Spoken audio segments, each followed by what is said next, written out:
안녕하세요. 오늘도 사연 살롱을 찾아주셔서 감사합니다. 저는 경기도 일산에 사는 40대 후반의 여성이에요. 저희 가족은 남편이랑 저랑 아들 하나, 딸 하나예요. 인생에서 어려운 일을 극복하고 나면 좋은 경험이 된다고 하죠. 저와 남편도 힘든 시간을 보내고서 더 서로를 위하게 되고 인생의 진정한 동반자가 된 것 같아요. 덩달아 아이들까지 사이도 좋아지고 사춘기인데도 부모한테 별 반항 없이 잘 지내고 있어요. 대체 어떤 일이 있었길래 그러나 싶으실 텐데요. 바로 제 남편과 남편 친구 사이에서 있었던 일이에요. 그럼 본격적으로 저의 사연 이야기 시작해 볼게요. 남편과 저는 지인의 소개로 만나 결혼까지 하게 되었어요. 저는 아파트 단지 근처의 학원가에서 입시학원을 시작한 지 얼마 안 됐을 때였고 남편은 회사원이었어요. 양쪽 집안 어른들도 다들 성격이 무난하셔서 큰 어려움 없이 살며 아이도 3년 터울로 낳고 나름 잘 살고 있었어요. 나는 내 친구들 시댁하고 갈등 있고 친정 때문에 속상해하는 거 보면 우리는 참 무난하게 잘 사는 것 같아. 크게 부자는 아니어도 먹고 사는데 문제 없고 갑자기 누가 큰 병에 걸려도 당분간은 병원비나 생활비 때문에 크게 걱정하지 않아도 되잖아. 이대로만 계속 잘 살았으면 좋겠어. 희영이 네 말도 맞긴 한데 나는 그래도 지금보다 더 수입이 많았으면 좋겠다. 애들도 점점 커가고 해가 갈수록 돈 들어갈 때가 더 많을 거 아니야. 부모님들도 점점 나이 드시면 아무래도 갖고 있는 걸 쓰게 되지 들어오는 돈은 줄어들 테니까 나는 우리끼리 지금처럼 계속 사는 걸 위해서도 양쪽 부모님을 위해서도 어떻게든 수입을 늘렸으면 좋겠어. 자식 노릇, 부모 노릇 다 잘해야지. 내가 가장이라 그런지 돈 더 잘 벌고 싶네. 당신이 가장인 건 맞지만 너무 혼자 다 짊어지려고 하지 마. 나랑 같이 하면 되잖아. 당신 얘기 듣다 보면 너무 완벽하려고 하는 것 같아. 안 그래도 돼. 그리고 요즘 세상에 누가 가장한테만 기대서 살겠어? 우리 엄마 아빠는 노후 걱정 크게 안 해도 된다고 하셨어. 시댁 어른들도 쪼들리는 거 아니고 너무 그런 걱정하지 마. 만에 하나 무슨 문제가 생기면 같이 하나씩 풀어나가면 되는 거잖아. 저는 남편이 너무 큰 부담을 혼자 지고 있는 것 같아 안타까웠어요. 제가 그러지 말라고 아무리 말해도 가장인 자기가 잘 돼야 한다고 신경을 쓰더니만 어느 날 갑자기 이러더라고요. 여보, 나 고등학교 동창 친구랑 투자 하나 하기로 했어. 보니까 전망도 좋고 앞으로 계속 개발될 분야라 아무리 일이 안 돼도 본전치기는 할 것 같아. 그걸로 돈을 지속적으로 모아놓으면 걱정할 일 없을 것 같아. 갑자기? 자세히 알아보기는 한 거야? 전문가 조언은 들어본 거고? 설마 친구 말만 듣고 그렇게 하는 건 아니지? 걱정하지 마. 그 친구가 주식이니 투자니 이런 걸로 돈 많이 벌었어. 동창들 사이에서 소문 다 났다니까. 자기가 혼자 할 수 있는 건데 내가 부수입 좀 있었으면 좋겠다니까 얘기해 준 거야. 원래 그런 말도 잘 안 하는 친구야. 그래도 좀 알아보고 해. 나중에 문제 생길지도 모르잖아.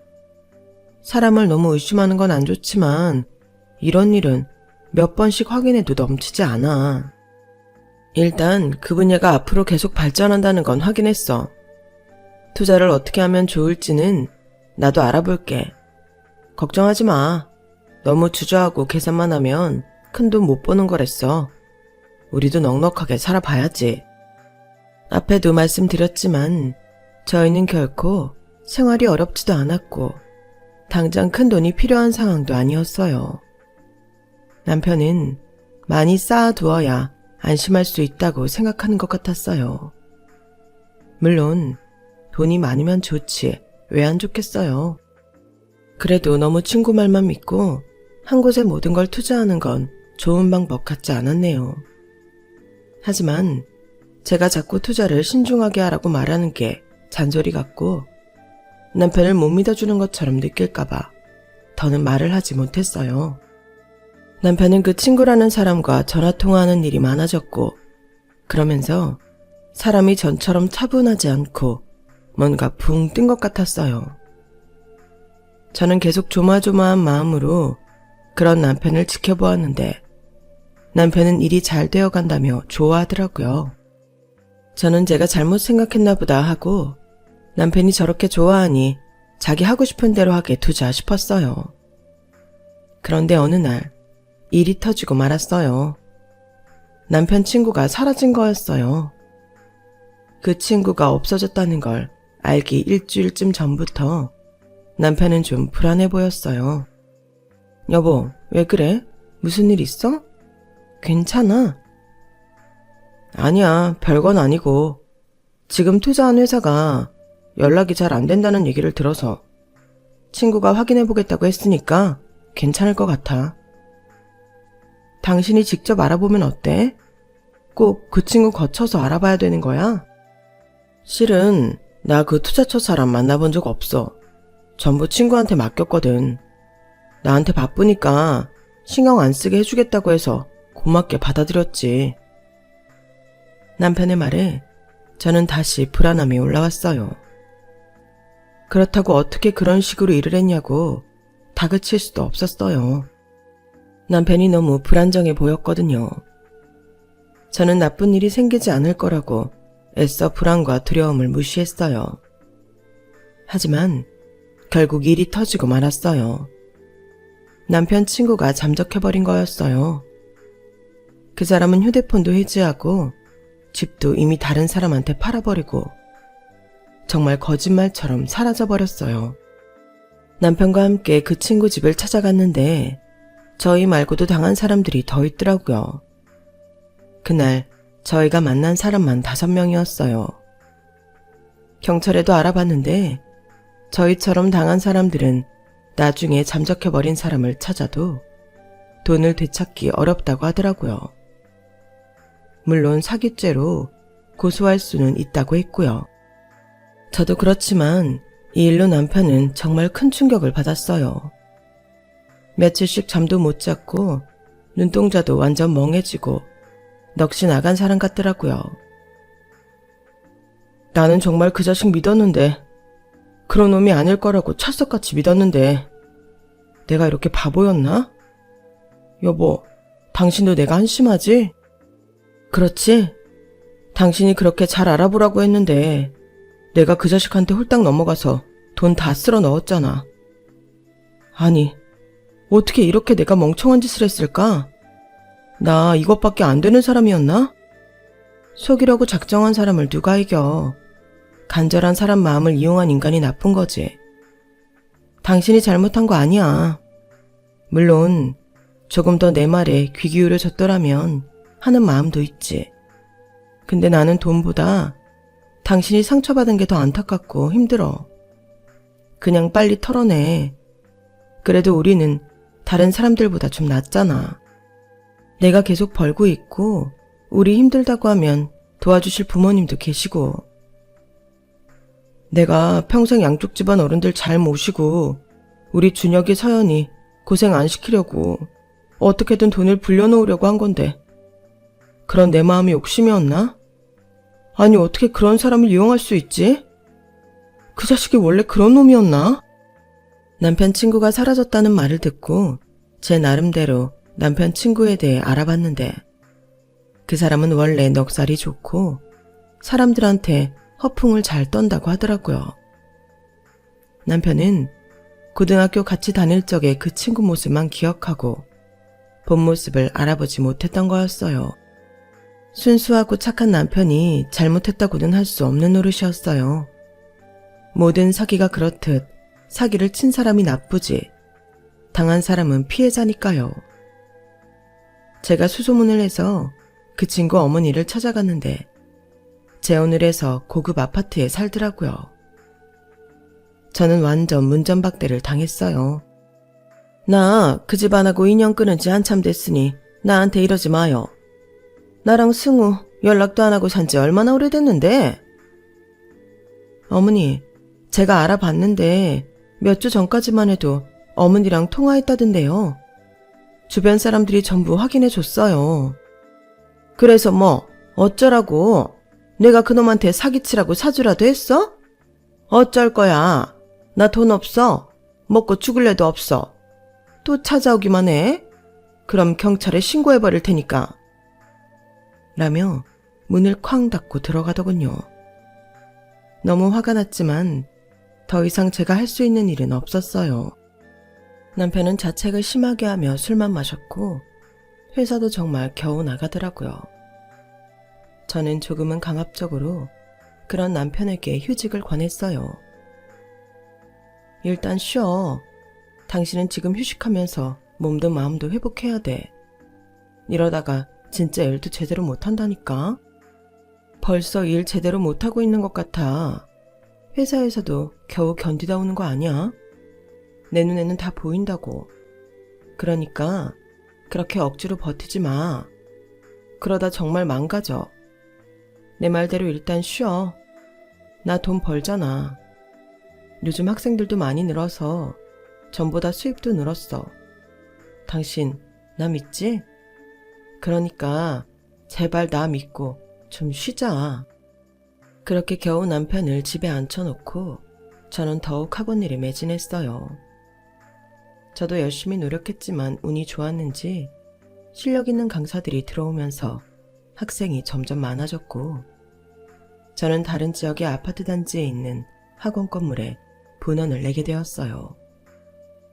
저는 우리 아이들한테 아빠가 마음이 좀 힘드니까 재미있는 이야기 많이 하고 놀러도 가라고 했죠. 아들도 딸도 저보다 더 어른이더라고요. 지들이 알아서 아빠 밥도 챙겨주고 함께 산책도 다니고 TV 드라마도 보는데 제가 바쁜 중에도 그 모습을 보며 얼마나 울컥했는지 몰라요. 돈은 잃었을지 몰라도 그걸 통해 서로가 더 연결될 수 있더군요. 그걸 우리 아이들이 저희 부부를 깨닫게 해줬어요. 남편은 차차 무력한 상태에서 벗어났고 얼굴에 웃음도 되찾았어요. 그리고 서서히 회사로 돌아갈 준비를 하고 있었죠.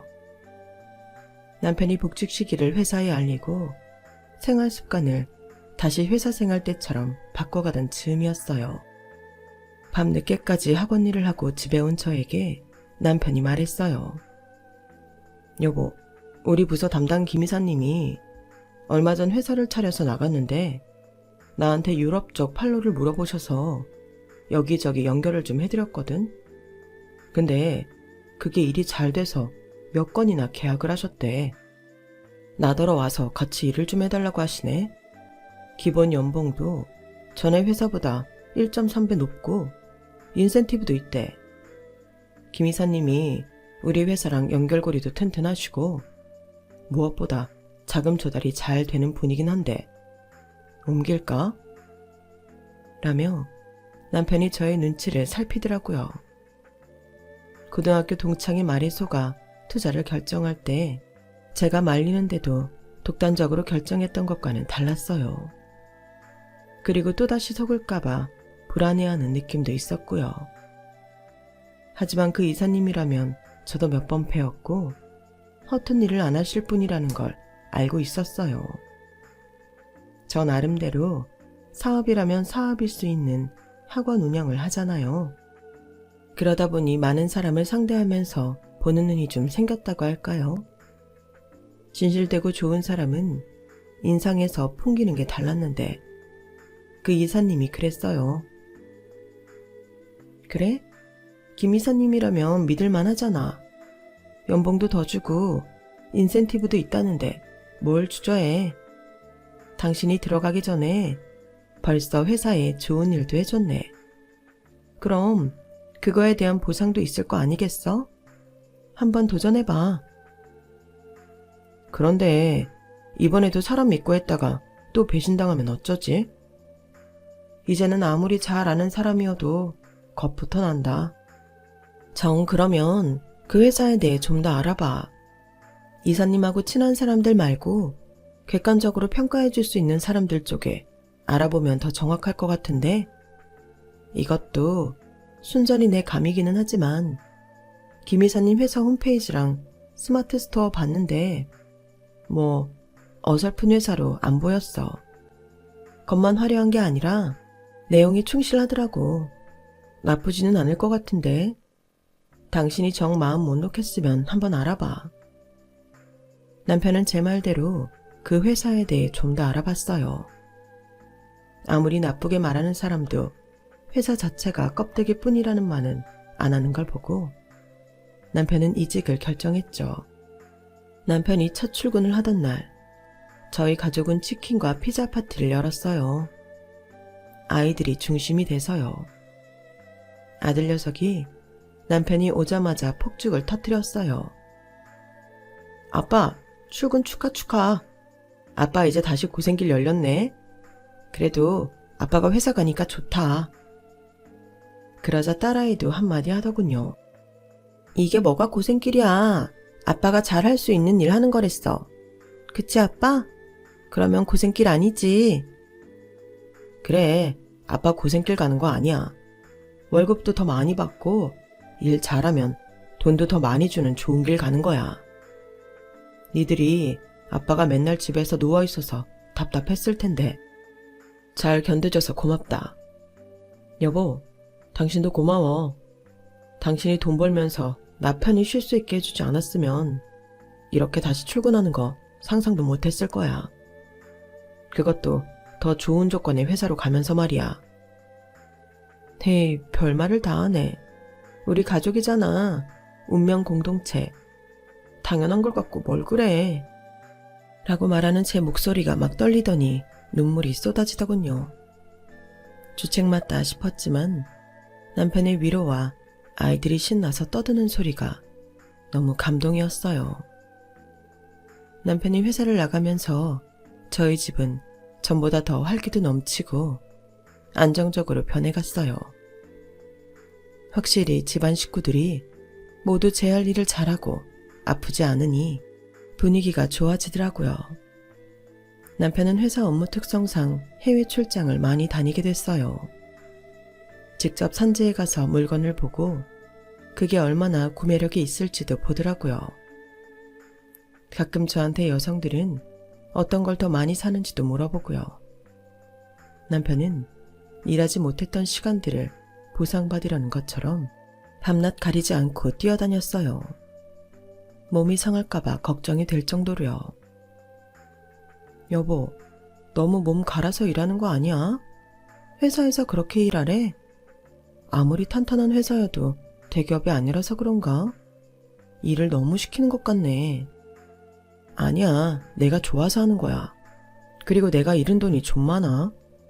나 돈 못 버는 동안 내가 빌린 대출금이며 생활비에 애들 교육비까지 다 당신 혼자서 책임졌잖아.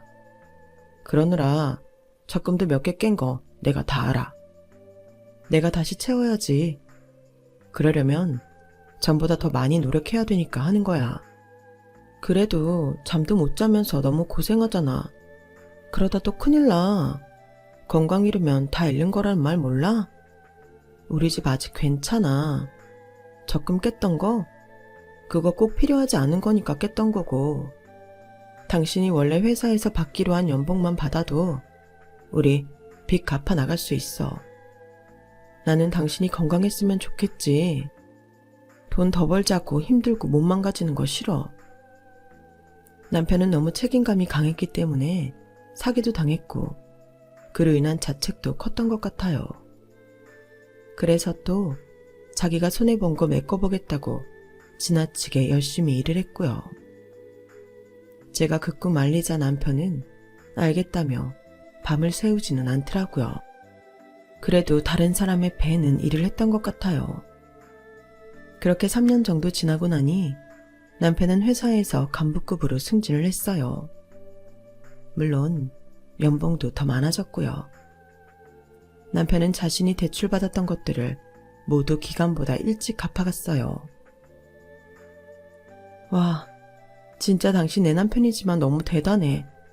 기어이 이렇게 해내는구나. 이게 어디 나 혼자 한 일이야. 당신이 뒷받침해주고 옆에서 격려해주고 나 힘들게 일하지 말라고 챙겨주니까 가능했지. 내 인생에서 제일 잘한 건 당신 만난 일 같아. 준혁이 서연이도 잘 키웠지.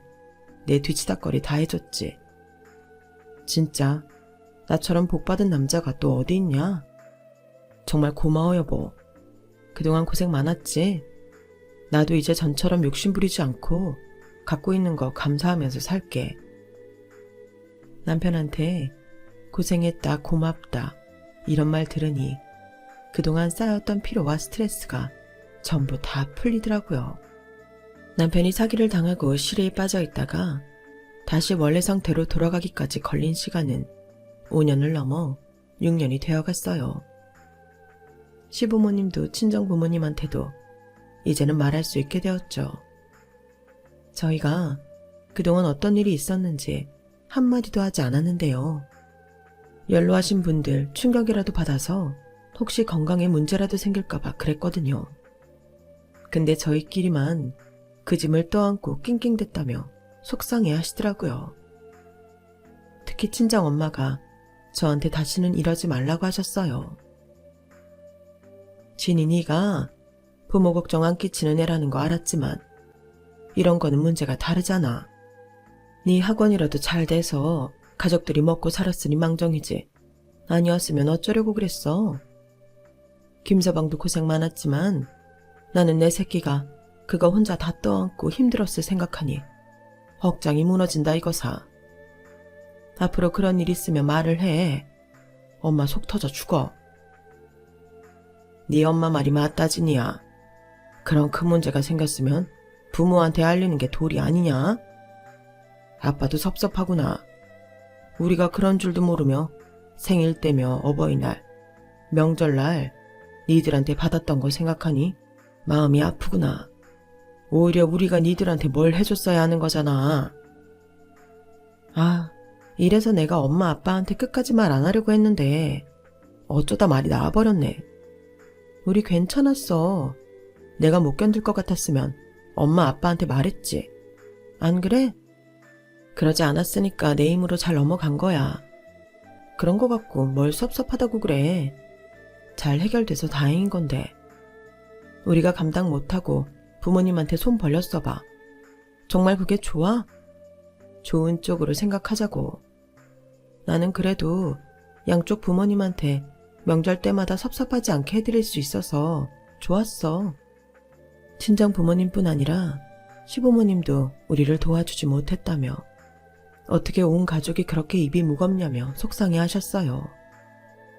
그러더니 친정 부모님은 저희 가족 동남아 여행 티켓과 호텔을 예약해 주셨고 시부모님은 저희 가족끼리 즐기고 놀라며 목돈을 턱하니 계좌로 싸주셨더라고요. 저희 부부가 한사코 괜찮다고 해도 이것도 안 받으면 정말 화낼 거라며 협박 아닌 협박을 하시는 거 아니겠어요? 그래서 저희 가족은 감사한 마음으로 동남아 여행도 다녀오고 시부모님이 보내주신 돈으로 오롯이 저희 가족이 좋아하는 걸 사고 하룻밤 호캉스도 다녀왔어요. 그러고 얼마 안 있어 남편은 또 해외 출장을 가게 되었어요. 이번에는 동유럽으로 간다고 하더라고요. 동유럽 요거트나 유제품이 질이 좋고 가격이 저렴한 것들 중 아직 수입이 안 된 것들이 있대. 고급 품질의 도자기 제품도 있고 이번에 잘만 하면 물건만 보는 거 아니고 계약하자 할 수도 있어서 한 달 정도 가 있을 것 같아. 마침 그쪽에 전에 다니던 회사 지사가 있어서 거기 사람들하고도 만날 약속을 했거든. 그래, 잘 다녀와. 늘 하는 말이긴 하지만 건강 조심하고 어디 아프지 말고 약도 잘 챙겨가지? 소화제는 내가 준 거 아직 있어? 그럼 여전히 잘 가지고 다니지. 걱정하지 마. 남편이 어려운 일을 겪고 난 후부터 만성적인 위장 장애가 생겼거든요. 그래서 늘 챙기는데 남편도 제가 주는 약이나 건강식품을 잘 먹어줘서 고맙더라고요. 그렇게 여느 때와 다름없이 남편은 출장을 가고 저는 학원 일을, 아이들은 학교를 오가며 생활하고 있었어요. 출장 가서 첫날 남편이 잘 도착했다고 문자도 주고 통화도 잠깐 했어서 별 걱정 없이 있었죠. 남편이 출장 가 있을 때에는 매일 통화는 못했어요. 남편도 바쁘고 저도 바쁘니 3일 정도에 한 번씩 서로 문자를 주고받으며 잘 지내는지 확인했었어요. 특별한 일이 없는 이상 통화는 안 했어요. 그래서 3일이 지나서 문자가 없어도 별 걱정을 하지 않았는데요. 오후에 갑자기 저한테 전화 한 통이 걸려왔어요. 한참 강사들하고 회의하느라 바쁜 시간이었는데 모르는 번호더라고요. 그래서 처음에는 안 받고 무시했는데 계속 전화가 오는 거 아니겠어요. 저는 그제야 뭔가 이상한 기분이 들어 전화를 받았네요. 여기 대전경찰서입니다. 김정호 씨가 남편 맞으십니까? 네, 맞는데요. 근데 어디시라고요? 대전경찰서 강력반 박땡땡 형사입니다. 남편분께서 대천해수욕장에서 사망한 채 발견되셨습니다. 네? 뭐라고요? 우리 남편이 진짜 맞아요? 이름만 같은 사람 아니에요? 우리 남편 지금 동유럽 출장 가 있어요. 뭔가 잘못된 게 분명해요. 저희가 발견한 신분증상으로는 남편분이 맞거든요. 그럼 남편분 신분증 사진 보낼 테니까 확인 부탁드립니다. 경찰한테서 사진이 전송되는 그 짧은 시간 동안 얼마나 떨리던지 저는 그만 핸드폰을 손에서 놓치고 말았어요. 제가 핸드폰을 줍는 동안 경찰은 사진을 전송했고 저는 너무 무서워서 그 사진을 보기가 두려웠어요. 남편을 굳게 믿고 있었지만 혹시 무슨 사고 때문에 거기서 발견됐다는 건지 별 생각이 다 들더라고요. 정말 눈물이 금방이라도 쏟아질 것 같은데 마음을 다잡으며 핸드폰 화면을 다시 켰어요. 그랬는데 세상에 정말 저는 입이 떡 벌어졌어요. 경찰이 보내준 사진은 다름 아닌 남편한테 사기를 쳤던 바로 그 사람이었어요. 이 사람 저희 남편 아니에요. 근데 이 사람이 제 남편 신분증 갖고 있던 거 맞아요? 이 사람은 우리 남편뿐 아니라 여러 명한테 사기치고 도망간 사람이라고요. 네? 그게 정말입니까? 참. 저희도 신원조회 다시 할 테니 여기 오셔서 진술 좀 해주시겠습니까? 지금 다시 생각해봐도 기가 막히네요. 얼마나 정신없이 대천까지 갔는지 저는 경찰서 도착할 때까지의 일을 하나도 기억 못해요. 처음에는 동유럽에 있을 내 남편이 바닷가에서 죽었다고 하더니 이제는 남편한테 사기친 놈 사진을 보내왔으니까요. 경찰에서도 제가 갈 때까지 자기들 인력을 총동원해서 어찌된 일인지 밝히려 노력을 했더군요. 그 결과 알게 된 건 그 사기꾼 놈은 그동안 남편 신분증을 도용해서 지방 여기저기를 전전하며 살아왔다는 거였어요. 처음에는 부산 쪽에 나타났는데 그게 2년 전이라고 했어요. 저는 남편이 그 인간에게 어떤 일을 당했는지 소상히 이야기해줬죠. 좋은 투자처가 있다고 속여서 남편이 모았던 돈과 대출받은 돈까지 전부 다 갖고 튀었던 일을요. 저희뿐 아니고 많은 사람들이 속았고 어느 날 흔적도 없이 사라져서 찾을 수 없었다고요. 제가 진술을 다하고 어떻게 되는지 궁금해서 잠깐 경찰서에서 기다리는데 다른 형사가 담당 형사한테 이런 말을 하는 거였어요. 그러게 욕심을 부리니까 이런 놈한테 당하는 거 아니겠어? 아니 실체도 없는 투자처에 뭘 믿고 지 돈을 전부 쏟아붓냐고. 그 말을 들은 저는 발끈해서 한마디 했어요. 형사님, 그건 아니죠. 저희 남편이 얼마나 절실했는지 뭘 안다고 그렇게 함부로 말하세요. 물론 돈 욕심에 당하는 사람들도 있을 거예요. 하지만 우리 남편처럼 가족들 편하게 해주고 싶어서, 다들 더 좋은 환경에서 살게 해주고 싶어서 그랬던 사람들도 있어요. 작정하고 사기를 치는 놈들이 얼마나 말을 잘하고 용의주도 한지는 형사님이 더 잘 아시지 않나요? 말씀 그렇게 하지 마세요. 저희 남편 이 일 때문에 한동안 죄인처럼 아무것도 못하고 살다가 이제 날개 펴고 산다고요. 형사님이 사기당했을 때 누가 그렇게 말하면 좋겠어요? 그러자 담당 형사가 대신 저한테 미안하다고 사과하면서 기분 풀라고 하더라고요. 그리고 이제 저는 가봐도 좋다고 했고요.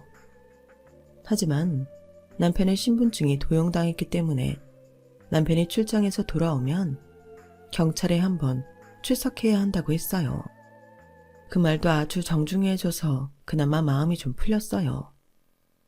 정말이지 당하는 사람 입장 되어보지 않으면 그 속사정 절대 모른다고, 어떻게 그렇게 쉽게 판단하고 사람을 바보로 만드는지 너무 속상하더군요. 물론 그 형사뿐 아니라 많은 사람들이 그러겠죠. 저는 그 일을 계기로 남들을 함부로 판단하게 되지 않았어요. 저는 집으로 돌아와 남편과 이 일로 통화를 했고, 남편 역시 무척이나 놀라며 하루빨리 일을 매듭짓고 돌아오겠다고 했어요. 남편은 회사의 사정을 이야기하고 예정보다 일찍 귀국해서 경찰서에 가서 당시 상황을 이야기했어요. 보아하니 그 사기꾼 놈이 남편한테 신분증 복사를 한다고 빌려가서 그걸로 가짜 신분증을 만들었나 보더라고요.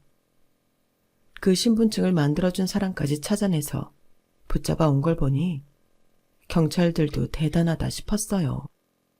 그 친구분은 사기친 돈을 다 들고 동남아에 가서 떵떵거리며 살았더라고요. 그러다가 리조트 사업에 손을 대고 망해서 2년 전에 부산으로 입국했는데 그때부터 김정호 씨의 신분증을 사용했네요.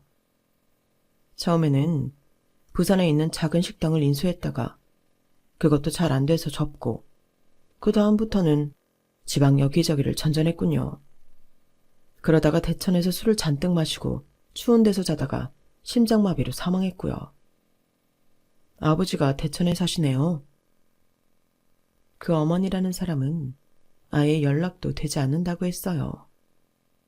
어느 정도 예상한 일이었기 때문에 놀랍지도 않았죠. 저희는 곧 그놈 아버지를 만나게 됐는데 저희를 보고 처음에 대뜸 하는 말이 이거였어요. 나는 모르는 일이에요. 나더러 얘가 없앤 돈 갚으라고 해도 나는 못 갚아. 돈도 없고. 얘가 뭐라고 사는지 내가 어떻게 알았다고. 나랑은 전혀 상관없는 일이니까 나한테 돈 달라고 하지 마요. 아버님, 아무리 그렇다 한들 미안하다는 말이 먼저 아닙니까? 네, 저 이제 그 돈 필요 없어요.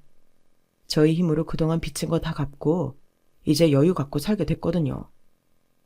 근데요, 사람 사이에 돌이라는 게 있잖아요. 돈이라는 거 저도 사기 당하고 보니 있다가도 없는 게 그 돈이었어요.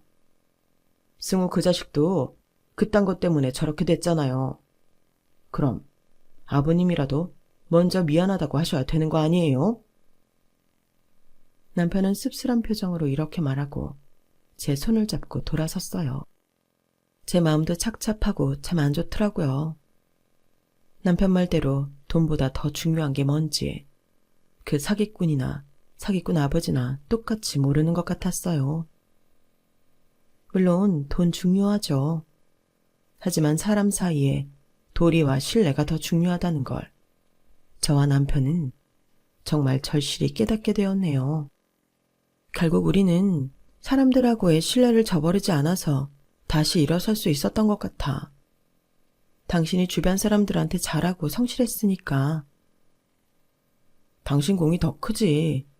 당신이 벌지 않았으면 진짜 힘들었을 거야. 그건 상상하기도 싫다. 나 진짜 큰 거 깨달았어. 이제는 내 손 안에 있는 거 감사하면서 살 거야.